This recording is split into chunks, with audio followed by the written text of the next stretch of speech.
안녕하십니까. 예민수의 경제토크 시작합니다. 오늘은 김한진 이코노미스트 오셨는데요. 최근 주식시장이 이렇게 흔들리는 이유는 무엇인지 또 어떤 변수들을 주목해 봐야 되는지 매크로 전략을 세우겠습니다. 어서 오십시오. 네, 안녕하세요. 일단은 장이 이제 글로벌 증시, 미국 증시를 포함해서 이제 하락장으로 접어든 것인가 아니면 조정인가 이걸 논하려면 결국 이제 경기 얘기를 해야 되는데요. 지표가 몇 개 안 좋긴 했습니다만 갑자기 경기 침체 우려가 불거졌습니다. 실제로 그렇게 우려스러울 만한 지표들이었는지 최근에 나온 경제 지표 좀 해석해 주세요. 네, 지금 네. 경기는 사실은 연준이 원하는 대로 네. 조금 차근차근히 식어가고 있다고 그럴까요? 그러니까 뭐 고용, 또 물가, 네. 또 소매 매출, 네. 소비 동향이죠. 뭐 PMI라 할지, 뭐 소비 동향이라 할지, 실업률이라 할지, 네. 신규 실업 뭐 청구 건수라 할지, 뭐 비농업 일자리 네. 모든 게 조금 약간은 뭐 울퉁불퉁하지만 뭐 다달이 조금 매끈하게 움직일 수는 없잖아요. 그렇죠. 하지만 네. 뭐 추세를 조금 이어보면 뭐 경제는 뭐 점이 아니라 선이니까요. 그래서 선을 이어보면 좀 예정대로 침체를 향해서 가고 있다. 뭐 침체하니까 좀 단어가 이상한데요. 네, 좀 둔화시키면 네, 과열된 거 네, 그래서 언젠가는 침체로 갈 수 있죠. 그렇죠. 그런데 예. 뭐 이렇게 언젠가가 바로 코앞이냐 네. 이런 건 아닌 거고요. 네. 이번에 하락을 유발했던 경기 침체에 대한 공포 이거는 뭐 결론적으로 저는 좀 과장됐다라고 네. 보고 있고요. 왜냐하면 7월 달 뭐 지금 신규 일자리가 굉장히 낮게 나왔습니다. 11만 네. 4천 건인데 최근 3개월 평균이 거의 17만 8천 뭐 이렇게 거의 18만 건에 가깝거든요. 그러니까 뭐 예상치보다도 또 최근 평균치보다도 굉장히 낮게 이제 신규 일자리가 찍히니까 이게 이제 본격적인 뭐 고용 둔화 또 고용 둔화로 인한 이제 앞으로 소비 침체에 조금 즉각적인 그런 신호가 아닐까라는 이제 우려가 좀 약세장을 촉발했는데요. 7월엔 그럴 만한 좀 노이즈가 있었다는 거죠? 네, 노이즈도 많았고요. 7월 달 뭐 잘 아시다시피 네. 허리케인 벨리가 있었습니다. 베릴인가요? 어쨌든 뭐 미시간 쪽에서 한 5만 건 정도가 임시 그 해고가 일어났고 또 미네소타 같은 데는 뭐 교사들의 뭐 저기 실업이라든지 또 그 미시간주가 이제 그 자동차 여름 보수 그래서 한 5만 건 정도가 아마 임시해고가 있었을 겁니다. 앞서 말씀드린 그 베릴 허리케인 영향은 텍사스주고요. 그래서 이런 그 노이즈가 있었기 때문에 한 달치를 보고 물론 이제 한 달치가 뭐 또 다음 달 지표가 안 좋게 나오면 거봐라 이렇게 될 수도 있겠지만 이코노미스트 입장에서는 좀 동의하기 어렵고요. 좀 이례적으로 굉장히 낮게 나온 측면이 있고 일시적이다라고 보고 있고요. 그리고 그 동안도 이제 고용 추세라는 게 약간 범피라고 그러죠. 울퉁불퉁하지만 조금 완만하게 지금 싣고 있는 가장 큰 이유는 노동 공급이 지금 늘고 있습니다. 그러니까 생산 가능 인구, 경제 활동 인구에서 이제 실업자를 나눈 비율이 실업률이 아닙니까? 근데 경제 활동을 하려고 하는 사람들이 많이 몰려들면 예를 들어서 100명 중에 5명 실업자면 5%의 실업률인데 만약에 이게 120명이 되면 20명의 경제 활동 인구가 더 올라가지 않습니까? 근데 20명의 증가한 그 경제 활동 인구 중에 20명이 다 취업을 하면 실업률은 변함이 없지만 20명 중에 5명만 취업된다. 이러면 실업률이 그냥 8.5%로 올라갑니다. 그래서 지금처럼 이제 이민이 급증하면서 경제활동 인구가 증가하는 시기에는 실업률의 상승이 반드시 고용 침체를 의미하는 것이 아니고요. 그런 측면에서 최근에 논쟁이 됐던 클라우드 3 이코노미스트죠. 이코노미스트가 얘기했던 최근 12개월 실업률이 최근 3개월 실업률보다 0.5%포인트 높으면 이제 침체가 온다라는 법칙은 샴 이코노미스트가 정확하게는 3 이코노미스트입니다. 3 이코노미스트가 뭐 저자직강으로 얘기했듯이 노동 공급이 증가할 때는 잘 안 맞는다. 본인이 이제 이렇게 시인하면서 조금 약간 진정을 시켰는데 시장을. 저도 동감입니다. 지금 말씀드렸듯이 노동 공급이 증가하고 노동 수요가 여전히 과거 평균치보다 높은 여전히 구인 건수가 잡 오프닝이라고 그러죠. 818만 명이나 지금 여전히 존재합니다. 그래서 최근에 한 10년 평균인 500만 명보다는 한 300만 명 많기 때문에 즉 기업들이 여전히 노동에 대한 수요를 조금 줄이고는 있지만 과거 평균보다는 높은 상태에서의 노동 수요가 존재하기 때문에 내일 모레 당장 경기가 침체된다라는 것은 조금 동의하기 어려운 그런 수치를 하겠습니다. 미국 연준이 중요하게 관리하는 지표가 이제 물가하고 고용 아닙니까? 이 경기를 이제 평활하게 안정적으로 가기 위해서 물가는 이제 확실히 그 전에 물가 때문에 난리가 났었는데 물가는 이제 잡힌 게 맞는 것 같고 소위 디스인플레이션이라는 구간으로 가는 것 같고 오히려 뭐 7월에 발표된 6월 CPI가 MOM으로 마이너스가 나오면서 뭐 시장은 오히려 뭔가 차익 실현했지만 어쨌든 물가는 좀 디스인플레이션이고 고용이 계속 안 잡혔지 않습니까, 그죠? 고용도 좀 둔화되는 거 같은 느낌이라.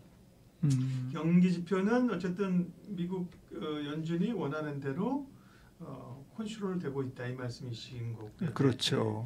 다음이 성장률인데요.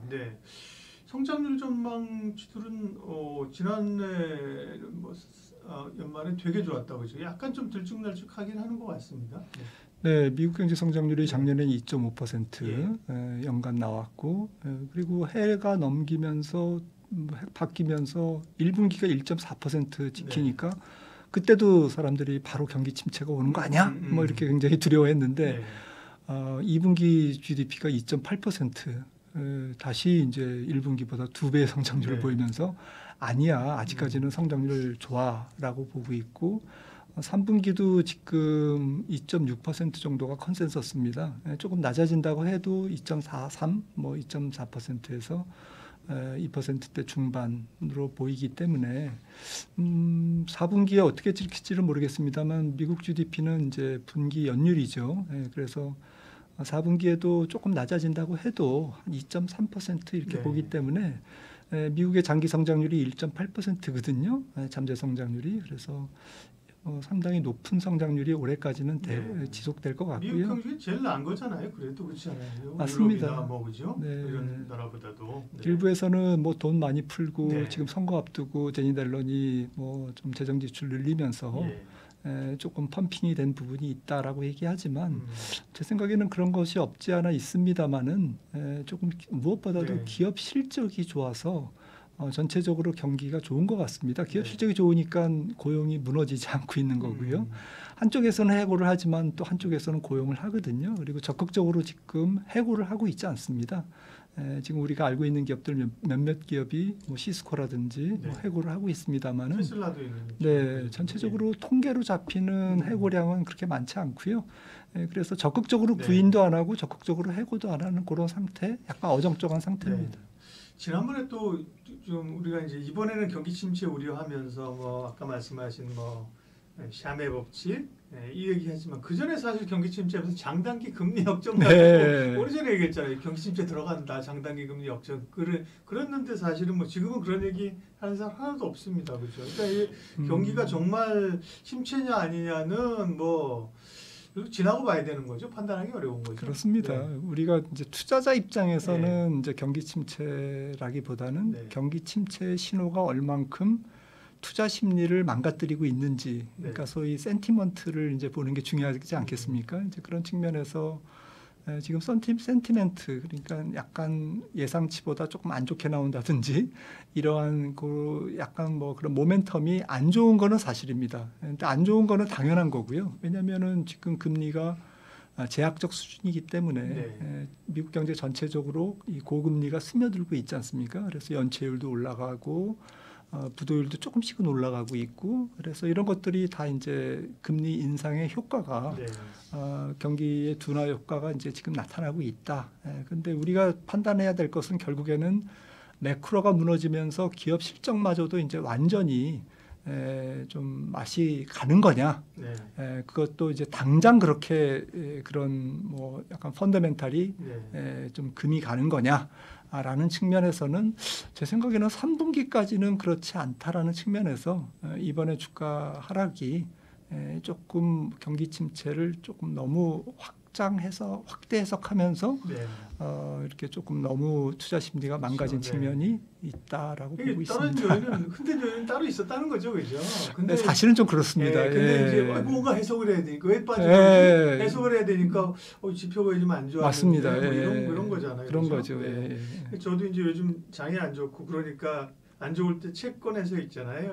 옛날 책 꺼내서 읽다 보니까 네. 소위 위대한 경제학자 어빙 피셔가 대공황 직전에 지금과 같은 경기와 주가의 고공행진은 끝날 것 같지 않다. 그 얘기가 더 유명하잖아요. 예, 맞습니다. 그러고 나서 몇 개월 있다 주가가 완전 폭발해가지고 그 얘기를 하지 말았어야 되는데 네. 그것도 대중 앞에서 연설을 했죠. 이분의 그 정말 수십 년간 쌓아왔던 그 명성이 정말 영원히 좀 나쁜 걸로 기억나는 그런 건데 제가 왜 이 얘기를 하냐면 그러면 미국 경제는 사실은 경제 사이클로 보면 사실은 이미 좀 불안과 호황을 한 번 정도 반복했어야 되는데 사실은 그런 물론 코로나 이런 거는 이제 좀 약간의 그 어떤 외부적인 변수이고 그러니까 소위 그 미국 경제는 그러면 이렇게 연준과 미국 재무부가 관리해서 영원히 끝나지 않은 호황기만 앞으로 갈 것이냐, 계속 경기 침체를 없이 가는 것이냐 그게 궁금하고요. 또 미국 대선이 있지 않습니까? 대선이 있는 해에는 통상 경기가 어떻게 영향을 주나요? 첫 번째 뭐 미국 경기의 현재 상황은 2021년이죠. 코로나 직후에 이제 코로나가 한창 진행될 때 사실은 1월, 2월이 이제 경기 저점이었고요. 지금까지 경기 확장기입니다. 살짝 경기가 둔화됐다가 네. 다시 회복을 하면서 전체적으로는 지금 경기 확장이 44개월, 3년 넘게 거의 한 4년 가까이 지금 진행되고 있는 거고요. 이러한 그 경기 확장이 이제 저는 내년 정도는 이제 마무리되지 않을까라고 생각을 하고 있습니다. 그러니까 투자자 입장에서는 보통은 이제 경기 침체에 진입하기 한 6개월 전부터 주식시장이 좀 그걸 선반영한다라고 우리가 통계를 갖고 있기 때문에 물론 그게 이제 1년 전부터 반영할 수도 있습니다. 밸류에이션이 너무 과도하면. 그런데 지금 뭐 미국 주식시장이 S&P 500 퍼가 한 20배니까 저는 뭐 내년 6월에 만약에 경기 침체에 진입한다, 뭐 크든 작든 그러면 올 연말부터는 주식시장이 펀더멘탈에 영향을 받으면서 흔들릴 것으로 이제 보고 있고요.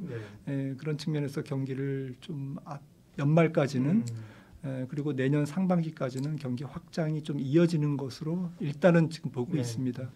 그런데 마침 이제 대선이 11월 초에 있기 때문에 지금 뭐 민주당 입장에서는 주가도 좀 망가뜨리고 싶지 않을 거고 그렇죠. 또 경기도 일단은 뭐 그 확장을 좀 붙들고 있기 원하겠죠. 그래서 제니 옐런 장관이 계속 뭐 돈을 풀고 있고 국채도 단기채 위주로 발행하고 장기채는 조금 적게 발행하면서 시장 금리가 안정되도록 계속 유지하고 있고 또 재정 지출이 경기가 올해 뭐 2.5% 6% 성장함에도 불구하고 재정 지출을 조금 줄이긴 했습니다만 작년보다 거의 뭐 불황기 때처럼 지금 돈을 쓰고 있거든요.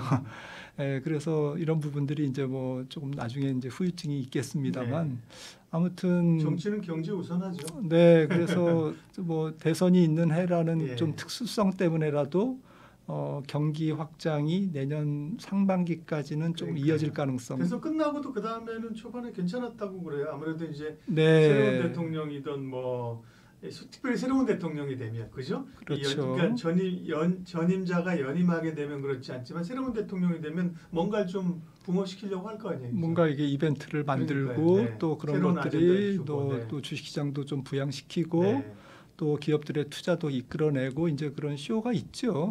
그래서 이번에도 어쨌든 뭐 올해까지는 좀 지금 현 정부 집권당 정부에서 돈을 풀기 때문에 그 효과가 또 선거 끝난 다음에 바로 그냥 사라지는 건 아니잖아요. 보통 재정 지출이나 이런 것들을 하면 한 6개월은 갑니다.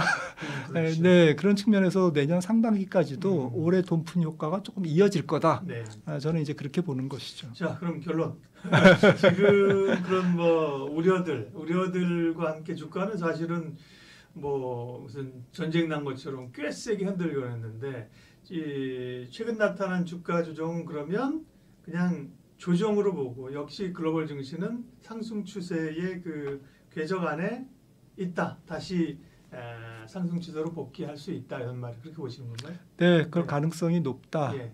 일단 높다라고 보고 있고 네. 지금 뭐 글로벌 증시 보면 뭐 대만이라 할지 그다음에 일본 뭐 순으로 사실은 폭락 전, 그러니까 지난 월요일이죠. 월요일 블랙 먼데이 수준을 다 극복했습니다. 뭐 니케이는 조금 모자라고 네. 있습니다만 대만은 다 극복했고 이런 것들이 기업 실적이 아직도 살아 있기 때문에 또 경기에 대한 믿음이 그렇게 크게 훼손되지 않았기 때문에 네. 또 이번 주가 하락이 조금 기술적인 요인, 뭐 약간 수급적인 요인, 뭐 이런 것들에 좀 있었기 때문에 조금 강한 그런 회복하는 좀 좋은 증시일수록 네. 펀더멘탈이 좋은 증시일수록 그렇게 리커버가 굉장히 잘 일어나고 있는 것 같습니다. 네. 매크로로 시장 읽기 김한진 박사님 함께 해주셨습니다. 고맙습니다.